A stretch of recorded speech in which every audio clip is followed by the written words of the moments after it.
There's some pretty dull and boring environments that are created for firms, and that's the very last thing that Eric and I wanted. We wanted to not have a place where people dreaded Sunday evenings and they're like having their fun weekend and I got to go to work the next day. And that feeling of not wanting to go to work drove us at the beginning to root out this sort of a bad aspect of our lives. And I think that we found it in some sense, the purpose for working with one another. We believe strongly that we're not forcing things on to communities. There is a very long process, and everyone developing needs to have some patience with this. It is not a fast transaction. The bigger and more aggressive your plans are, more engagement you're going to need to have with the community. Hi, everyone, and welcome to Design Development, your hub to learn direct from top performers in real estate development, design, and construction. I'm your host, Rens Hayes, founding partner of H&O Lifelong Learner, and I am personally obsessed with high-powered organizations and the leaders that guide them. If this is your first time listening, thanks so much for joining us. And if you're a returning listener, can't thank you enough. Let's go. Today's conversation, we bring you Kevin Deabler of Rohde Architects. Kevin and his partner, Eric Robinson, they are great people. They live right in Boston, so they're living in the city that they design in. They have great community relationships. They're really trying to shape and help improve the community as a whole. They're not just tunnel vision on one particular project. The thing I admire most about Rohde and their culture is they just seem like such a fun place to be. They seem like such a fun place to work, and I know from the outside they're a fun team to collaborate and work with. Without further ado, let's get to my conversation with Kevin Deabler. Please join me in welcoming Kevin Deabler of Rohde Architects. Kevin, thank you so much for joining us today. Nice to be here. Nice to see you, Rens. I'm Kevin Deabler. I'm principal and one of the co-founders of Rohde Architects. Eric Robinson, my business partner, and I are the Rho and the D of Rohde Architects. And today we're a great team, almost 35 at this point, continuing to grow. We've also recently just named two principals in the office here with Jess Hayley and Wan becoming the first principals that we've promoted. So it's a very exciting time for Rohde Architects. The kind of work that we're doing and the way that we're approaching the work is continuing to be exciting. And I'm just sort of happy to be here, being able to be a spokesperson for what we do. That's fantastic news. So the first two principals promoted, previously it was you and Eric, the founder. So that's a huge step in an organization. It sounds hopefully not disrespectful, but for Eric and I, it was a real no-brainer that Ben and Jess would be the first ones to be promoted. They've been such an amazing part of our team for the last 10 years, and it's even hard to say that we've had a history that's 10 years plus. But they have done so many things, and our team especially. I think the folks at Rohde who show up every day really understand how Ben and Jess lead and why they are so important to the firm. So the culture is number one for Rohde Architects. It has to be a team full of people who are motivated by the work that they do and the kind of impact that our work is having in our community. Has really driven a lot of very driven people to our office and to do something that they can see transforming their community right in their backyard. So I think Ben and Jess have been great at kind of helping to lead that process and our creative process. So really, really exciting time for us right now. That is very exciting. And they are two staples at Rohde. You mentioned culture. Yeah. I look at culture as one of the true differentiators in professional service businesses, and that fits architecture and engineering companies. In your content on your website, you frequently reference culture, team, collaborative, partnership. If you could help put culture into words, how would you define Rohde's culture? By definition is kind of an ethereal thing. It is hopefully though something that everybody at the studio or the office, whatever you want to call it, the place that we show up to, you feel it in the air a little bit. You feel some energy. You it's tangible. It is, it's like it has a little bit of a, I don't know, it's air, it's one of the elements I think that um, makes a workplace exciting for people.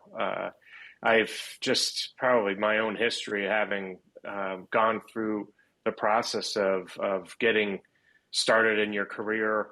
You really kind of look around and see that there's some pretty dull and boring places, environments that are created for firms. And that's the very last thing that Eric and I wanted. We wanted to not have a place where people dreaded Sunday evenings and they're, like having their fun weekend and like, ugh, I got to go to work the next day.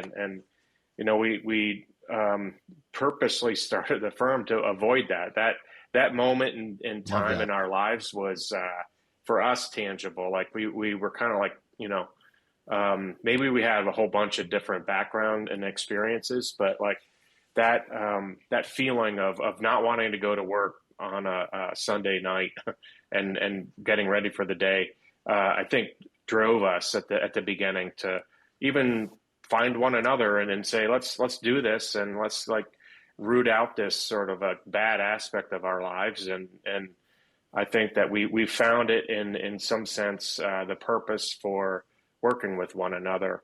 And because we had some friendship, a longer history of friendship before we started the firm, I think, it did sort of jumpstart our culture, that wanting to go to work every day with someone you kind of like, respected and had fun with. And those are things that they probably, slap you around for saying in business school. I know that it never was a part of the curriculum there. Thank you for bringing that up. You're right. Like there is this camp that says working with friends isn't a good thing. And I couldn't disagree more. Yeah, I know. If you're going to lead with the right intent, it almost means you don't want to work with friends so that you can take advantage of them and not feel guilty or have to face the music outside of work hours or something. And I think it sends the wrong message. If you're aligned with friends and can enjoy each other's company and get work done together, like there's no better person to chase something with than a friend, right? Exactly. I think that they're also, things that need to, kind of move on their own trajectory and all that. But as far as like setting up a workplace that's enjoyable, hopefully that's what we've done. And we want to make sure that that kind of like initial spark of why you would start a firm and have the struggles that you have in this career. You're going to be spending a lot of time with your colleagues and your workmates and teammates and all that. So you should like them, and they should be good people. And we have a really, I think, solid team. Shelley Shelley Kolsar has been part of our HR team, you could say. It sounds weird to say HR team, but we really do take a lot of time, in our interview process. We probably have like a 3 or 4 step process, and it's not so much about weeding people out, but it's really making sure that there's going to be some chemistry there that works and that is going to contribute. And we've really made sure that we are a workplace of I guess, I don't know how to say it, but a desired workplace. And as a partner of Rhodey, I would say the enjoyment the team has from the outside looking in, Rhodey seems like a very fun place to be. Yes. So it is visible. It is visible. We hope it is. And we want to make sure, that it's really not all, daisies and unicorns. It's still a tough business and deadlines and all that. You still have to get work done, but that doesn't mean you can't have fun and do it with people you like. Exactly. And when you mentioned this was a feeling, that dread, we call it the Sunday dread, right? You hate going to work. And you mentioned that was a big reason and something you and Eric shared as you launched Roadie. What were some of those industry pain Yeah. points that made Monday such a difficult day of the week? Uh, I think for me, I uh, always wanted to challenge myself.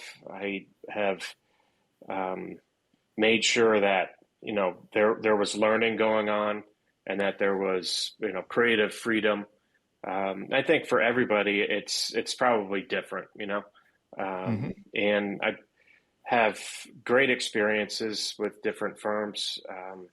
But there's like at some point a feeling of you're just not getting ahead in your career, and those pain points I think come with people standing over your shoulder and telling you how to draft something or what to do, or um, being fed to the wolves in a problem situation with contractors and um, projects that starting to go astray, and you're the one having to solve all the problems day in and day out. What kind of feedback are you getting to from the people that are applying and joining your team over time? What are the reasons they're coming to Roadie? In the same way, like our pain points in the industry aren't the same. Yeah, So what kind of feedback in almost that becomes your value proposition to prospective employees? yeah. I Eric and I are trying to stay involved in many aspects um, of the firm's operations, but and you know we're, at 35, we're starting to have to make some decisions about how and what we do in a given day. Um, and reading every single resume that comes in is hard, but it is still kind of an exciting thing to see people line up their experience and ask questions and come to us with you know feedback from what they have seen or heard and how we talk about our work on the what we maybe write on the website, that that text that you say, I just got to bang it out. But if someone really thinks about how we're presenting our work, we are drawing a lot of interest from people, because we do work that is getting built in our own backyard. It's within our Mhm. community. We've kind of talked about building where you live as a little bit of a phrase that kind of happened haphazardly, and there's a lot of serendipity in what we do. But Mhm. we found that there were a lot of people wanting to join us, and maybe they do have like 10 or 15 years of experience, but they never got to work on a project that they saw built. And that was something that really Wow. did fuel Eric and I right off the bat of like, all right, it's 2008. There's no work. It's 40% unemployment. We decided that was the time to start our firm. When there was like a drought. So beautiful timing. But we said, well, no one seems to be really kind of like putting a lot of effort into the design of our neighborhood. And this is Dorchester and 20 years ago. And that's not that people weren't trying. It's just that there was such, I think, pushback on what we did. So we ended up really kind of leaning into work and bringing housing work. And 14 years ago, that wasn't really happening. There wasn't much of that going Mhm. on.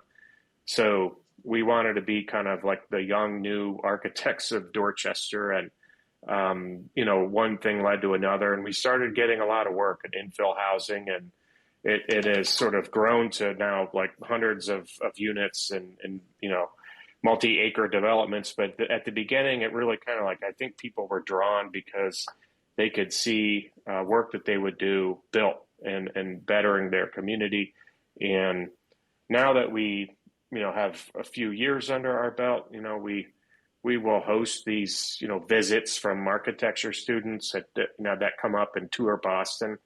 you know um, a lot of our connections are from the South, so we got Virginia Tech and we had NC State visit, and we really just like to listen to what kinds of Mhm. things that these students are looking for. And really, they're looking for purpose. They're looking for us doing things that make an impact. And that hasn't been hard for Eric and I to kind of like create this like thing that would draw people. It just Purpose happened, is something a lot of businesses miss. Yeah. And this was a big aha for me. Early in my career, I never thought about purpose.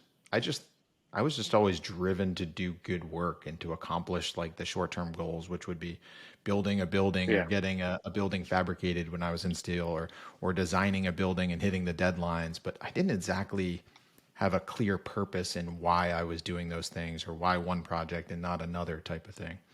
And when a company has purpose, you can really create alignment. And I think it's literally it is the spark that creates the culture. Without purpose, it's really hard to have culture. And your purpose is very apparent. Even if I couldn't put it into your words from the outside as a partner and somebody seeing you in the local community, working where you live is a known thing for roadie architects. Everybody knows that you and Eric live in the city and a lot of your team lives in the city and you're designing in the neighborhoods that you actively Hmm. live in.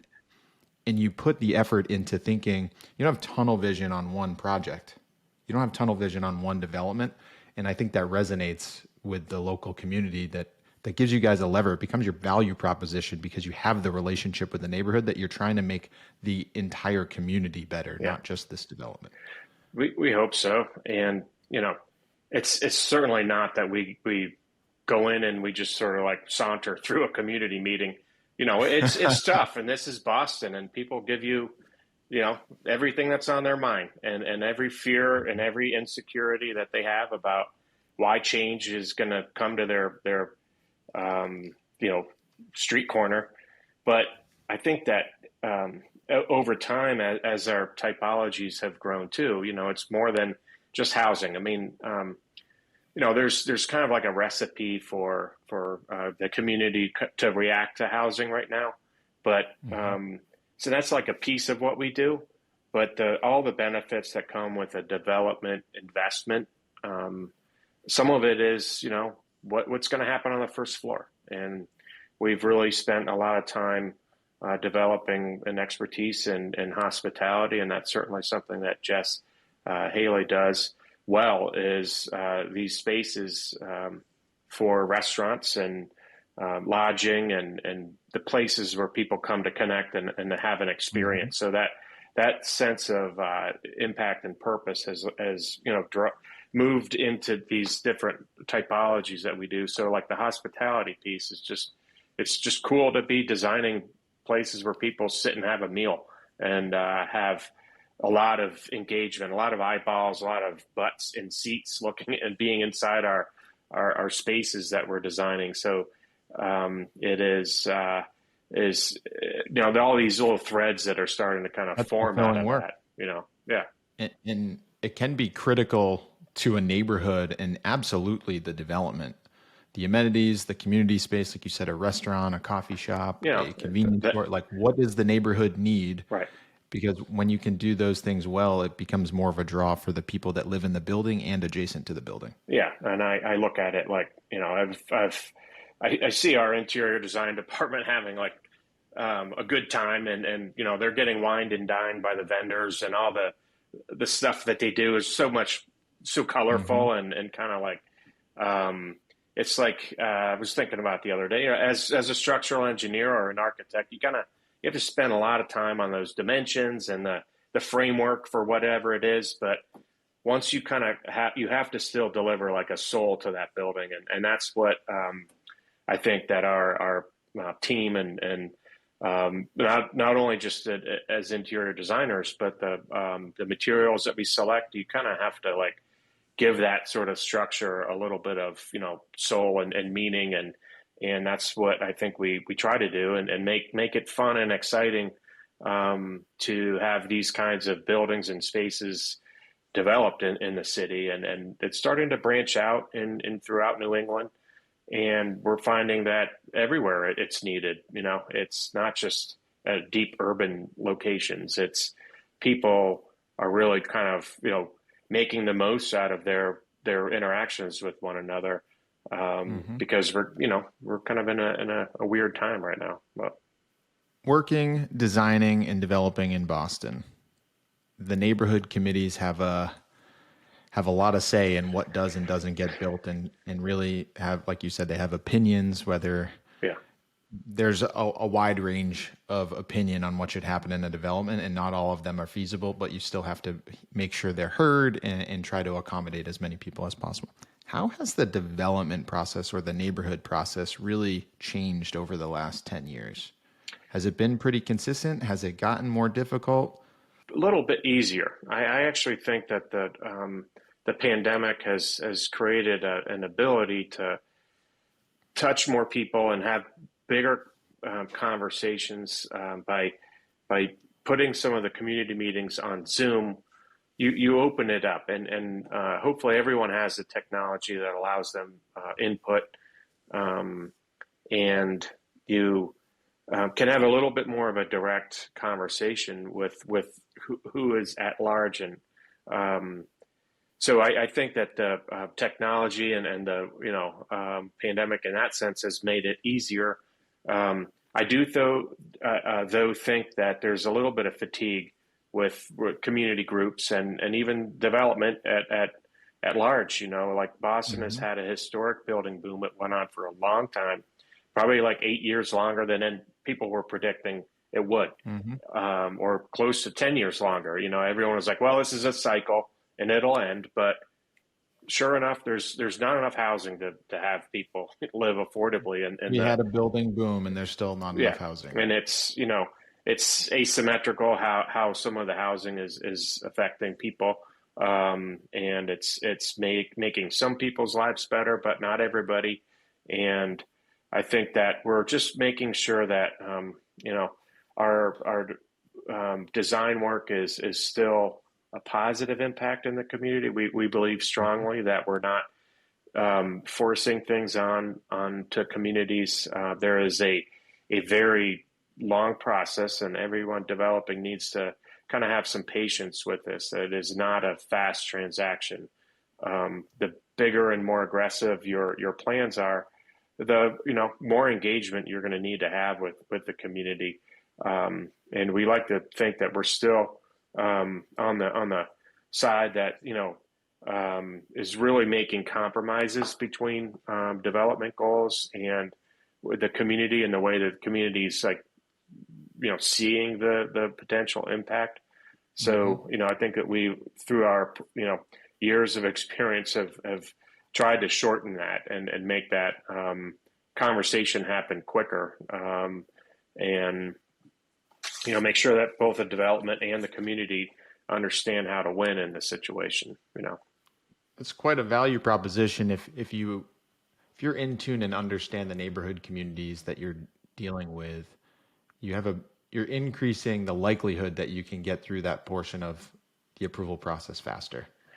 Yes, I'm sure there's horror stories of developments getting caught in neighborhood review meetings for years. Yes, there are several of those, and for various reasons, some sites are just difficult. They have many overlays of complexities, and it's not for the faint of heart. And I there's not too many square sites in Boston, that's for sure. Square flat sites with a community surrounding it that was like, yes, let's build something big there. They all want a big building next to them, right? That's the first request. Everyone wants that. So I think that our job is really to try to communicate. And number one, we do sit in rooms with developers, and we talk about here are some options.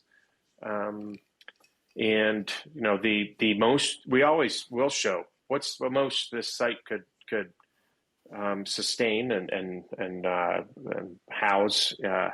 It's kind of like we start with an ice cube or a huge, glacier, and we start to shave it down, and we're like, okay, well, there's these forces on this street that the street walls here, and at some point it kind of forms itself into hopefully the elegant solution that we want. But you need to kind of I guess personify the small, medium, and large aspects of what you could possibly do. And And what works financially. exactly how it's going to be built. And its podium is set at 6 stories, and that's like one little threshold. But if there's a way that something could work higher, we're talking about different systems, and depending on the neighborhood, we could say that ain't gonna fly, but just don't even. You're just making yourself laugh at this point, So I think we want to make sure that like if it's going to be podium, in our dense urban locations, that can it be shaped so it's not so boxy and chunky and kind of a one-liner. We struggle with that system a lot, and want to make sure that it still feels appropriate for the site. There's a real challenge with getting urban density above 6 stories, because it becomes a massive capital investment. And something we at H&O are really trying to work on from the structural side is how do we develop and coordinate and create like a cost-effective structural system that can get above 6 stories. Yeah. Kevin mentioned a podium building, and that's essentially called type 1 construction, which is steel or concrete, and you can build 1 or 2 stories of that, Yeah. and then you can use your typical stick-built wood building another 5 stories. So that gets you to your 6 or your 7 stories, and you're below the code-prescribed high-rise. Going above that, you start to spend a lot of money in the lateral system go up, your concrete cores or steel brace frame. You're going to all steel or all concrete, so you lose the efficiency of wood.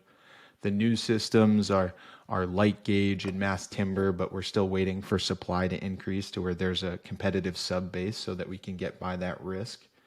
And the other challenging part in Boston is getting a site with a big enough floor plate to offset the vertical construction costs and the high-rise costs. A lot of the sites are small, and when you have a small floor plate, it's very expensive to go vertical. Yeah. I think that the small infill housing sites are probably where we're going to make a lot of headway on housing production, and the ways to sort of execute one of those wood and steel buildings is you can have some fun, and 5 or 6 stories is still very tall for a lot of our city, but I think that some areas are need to stretch their legs a little bit and be open to some of these innovative solutions that concrete and steel can create, and of course your favorite, mass timber, but we'll do another podcast on that someday. I like all structures. Mass timber's got a very compelling story at the moment. Yes. And it's a market sector no one owns, so yeah, it's a good thing to go grab. I think mass timber will be a massive player over the next decade, 5-10 years. The supply increases, the demand on carbon, sustainability, all that stuff. Yeah. Which is a good transition. You mentioned the markets that you serve, and I know your team is big on affordable housing and also sustainability. So why don't we talk about some of those? Do you have some projects that you're working on? Yes. Are you working towards passive house design standards? Yeah. What's important to you going forward? I think we are very proud. I believe we have designed Boston's first certified passive house structures in West Roxbury. We just finished 3 single families that were all right next to one another. So it has these elements of multifamily, but those were our first foray into passive house design. We had a consultant who really kind of helped us understand the modeling process, the energy model, how integral that is to the design process. And, we already knew to kind of keep our formal, aspirations pretty tight, because wrapping thick insulation around bends and curves and folds that we like to do really had to be thought through. So but the process of doing it is now leading us to another one. We're going to do a project in Stoughton that's 17 of these passive house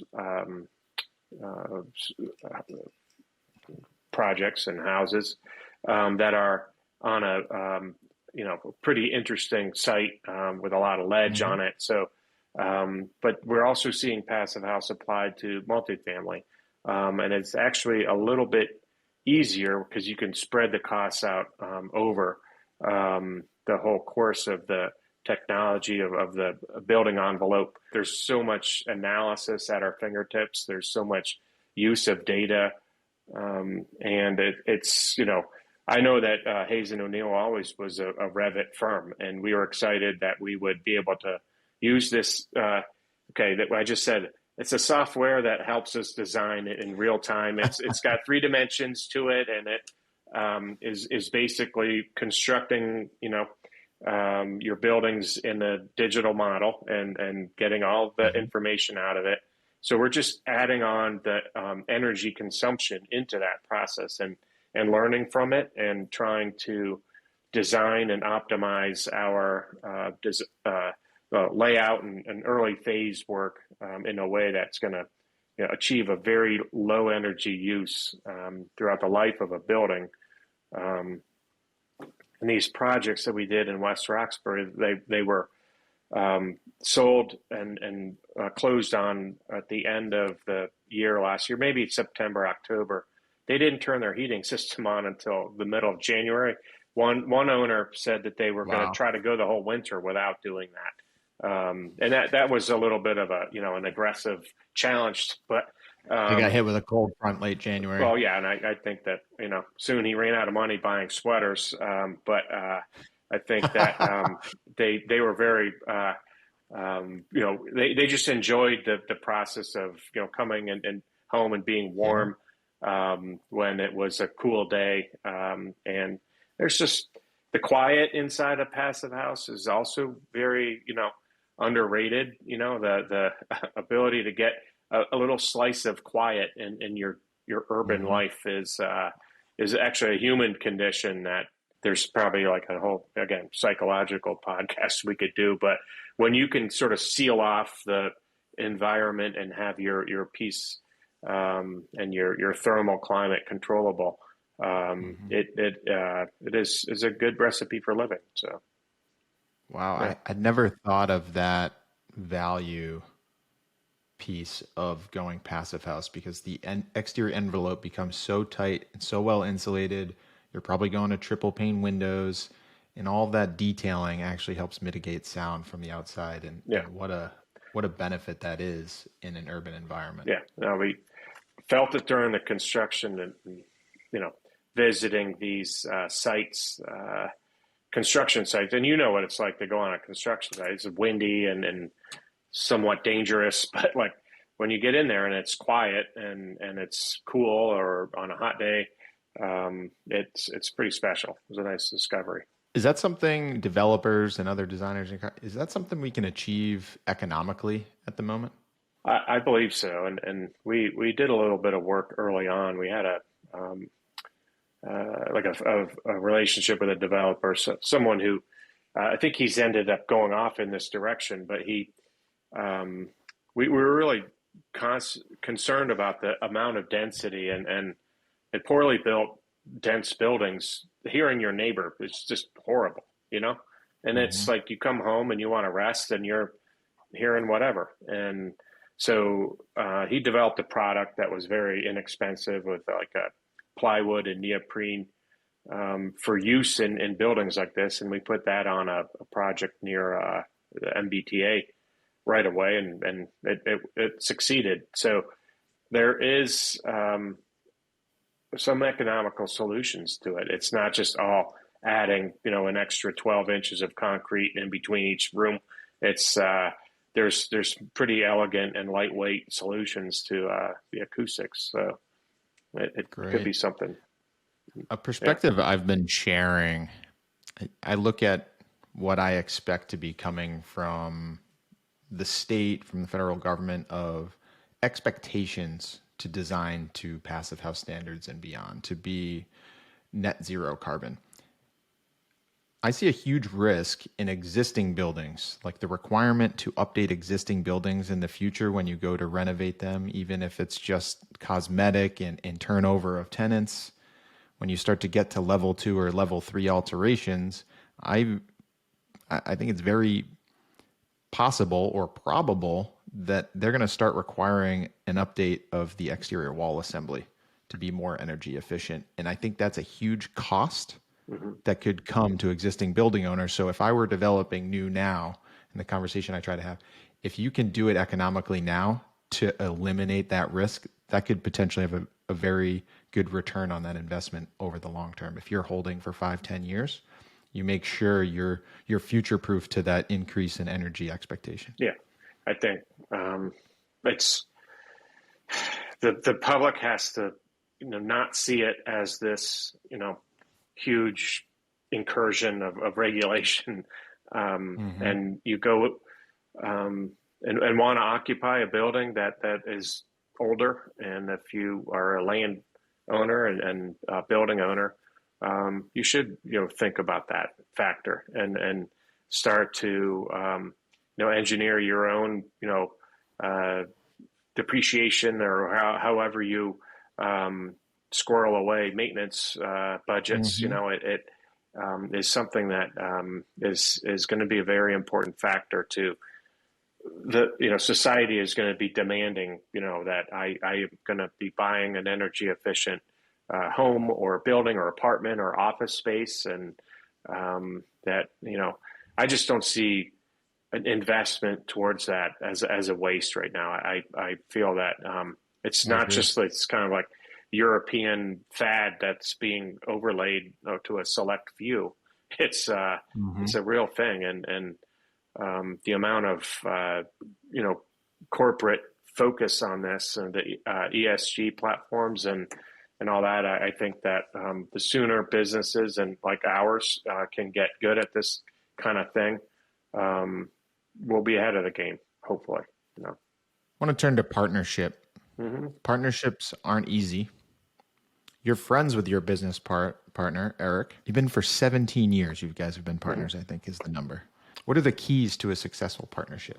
The challenge of running a business is certainly something that, whether you're friends or not, it's going to be stressful at times, and it's going to create challenges, and you need to figure out some way to get through your conflicts. And I think that he and I have probably just learned patience a lot more, hopefully, and occasional just reliance on people around us and other team members to get us through these challenges. So I think that we really just try to make sure that we're constantly I guess just aware of one another's goals, and that's how I look at that. You mentioned aligned on goals. It is really important for business partners to be aligned in their vision of the company. One person wants to stay small, one person wants to scale, one person wants to operate forever, one person wants to sell. Those become areas of conflict, and the only way to get ahead of that is to talk and communicate, right? Yeah, and I you guys have been at it for 17 years. That's no easy feat. Correct. But I think, like at the beginning, we wanted this to be fun, and we talk to each other. And if Sunday night comes around and it don't feel great, we got to share. We got to communicate with one another and say, when you said that wasn't good, and all that. And I think I do see your post on LinkedIn, and you talk about how Jeremiah and you are all this and all that, and I'm like, yeah, but don't you every once in a while just want to give them a wedgie? Like it's just for sure. Like we're gonna annoy each other, and be honest with that, and that can be very obvious. I know that people on our team, but we are individuals, and we probably have our own way of looking at things and seeing things, and it's just important to keep things like that in perspective, and not let that affect the job that we need to do as business owners. And but again, just I guess surrounding ourselves with great operations team. Deidre, our accountant, is on top of everything, and we really make sure that the core functions of Roadie always, run smoothly. So that's something we're very proud of. What about industry predictions? And I'm going to preface this with one topic. How is AI going to change the design world? Well, I was like from left field, and then not just the bleachers in left field, but I don't know. It's not maybe too surprising to get a question like that, but we've probably been moving that way, and just walking ourselves right into it. I think that the number of tools and text recognition and pretty soon Revit's going to know what your hand wants to do when you touch that mouse and it's like, well, I heard you talking about this morning, and let's just go ahead and show you that wall section, and here's 5 different versions of that. Which one would you like to select? And I feel that it's going to continue to have amazing changes, and even just like the creativity, we see the ability to come up with fantastic designs that were just like outputs from a random, chat bot. And I think we have to kind of like let the serendipity of that run its course. But I also feel like there's always a danger from kind of like going too far away from analog. And we are big believers in model building at Roadie Architects. So models do not lie to you. And the AI world will produce things that your eyeballs want to see somehow, but like you're made up of many different senses, and we've found that getting ourselves to forcing ourselves to build models and to see what we're doing really gets that the concrete aspect of what we do out there, and in a format that we can debate it with one another. So it's a little scary, but I think that as long as we kind of anchor ourselves a little bit to analog, we'll be fine. There's definitely a scary side to AI and where that's potentially going, and there's a part of it that's going to be a massive lever in our day-to-day. We might be able to shave days of work to accomplish things, the iterative design pieces, right? The optimization of design. It could be a really useful tool, and I'm excited to see how it goes. Our friends over there at Revit really have a monopoly on the entire industry. I don't know what we would all do without Revit and how we would pivot, but it'll be interesting to see how they invest in AI if they try to stay on top of the industry as our provider for BIM models. Because you're right, they know everything that we're doing in their software. And I forget the technical term. They have the right to use our scripts or the Dynamo, the backend things that we build into Revit. They have the right to use that and make it more widely spread. AI could accelerate that entire vetting process. Thank you. I'm not going to be able to sleep this weekend, but I'll hopefully to get my brain off of that somehow. But I don't disbelieve you. Really awesome things that are happening, and with scripts that we use to design things that if multiple variables.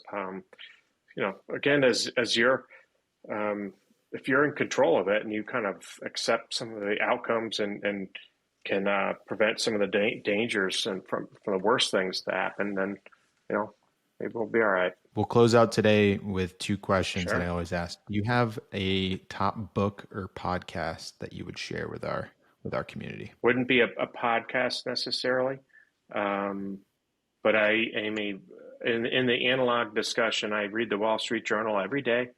It is delivered 6 days a week. It is for me the way I try to check in on the rest of the world. And as architects, we can be very focused and blinders to the rest of the world, and that's one of the reasons I got an MBA, but that has brought on this interest in other companies and other industries and sort of seeing things. So maybe not that's the sort of like paper that I pick up and read every day. But like for enjoyment, I'm going to only add something light. I've read both Flea and Anthony Kiedis's memoirs for how they started the Red Hot Chili Peppers, and it's interesting to see the two of them tell different stories to it. But I generally really like to read these stories about rock stars and their lives. It's easier to read about someone's, horrible drug addiction and all that, and coming out of it rather than living it yourself, So you don't want to live that way. So I instead just ingest the literature from that and know that that's not I'm okay with that. I didn't take that path, but the way that they came out and talk about their creative process, I just really enjoy reading stories about bands that get together and somehow make amazing inspirational work. So I feel like those stories kind of like resonate with me when I look out and I look at Roadie Architects. I'm like, we have a whole band of rock stars here, and it's fun to just get in there every day. What a cool perspective to bring to the show. I appreciate that. Sure. Like following a band and learning their story, and I like how you connected it to your team. Yep. And last piece here, advice for the emerging leaders out there. Sure. I had that ready too, and I feel like it's really about continual learning, and that's just don't get all upset because you didn't do your continuing education credits from last week or something. But I think that the idea of having a career is good to sort of break it down into a beginning, middle, and an end, and understand where you are on that spectrum. And are there things that, will make the next step better for you? And there's all sorts of resources and ways to make yourself better, and to continue to, develop good skills. Continual learning, that's a hot topic for me. So that's advice I can get behind. Kevin, thank you so much for your partnership and sharing the story, your story and that of Roadie. Wish you the best going forward. Thank you so much. Likewise, and thanks for your time, Rens. Hi, everyone. Real quick before you leave for the day, if we could ask one favor. If you enjoyed today's conversation, if you're enjoying all the conversations on design development, please share this with someone that you think will benefit from it. Our goal is to help as many people in the design, development, and construction industries. And with your help, I think we can spread the word and help more people. Thanks for tuning in, and can't wait to hear from you next time.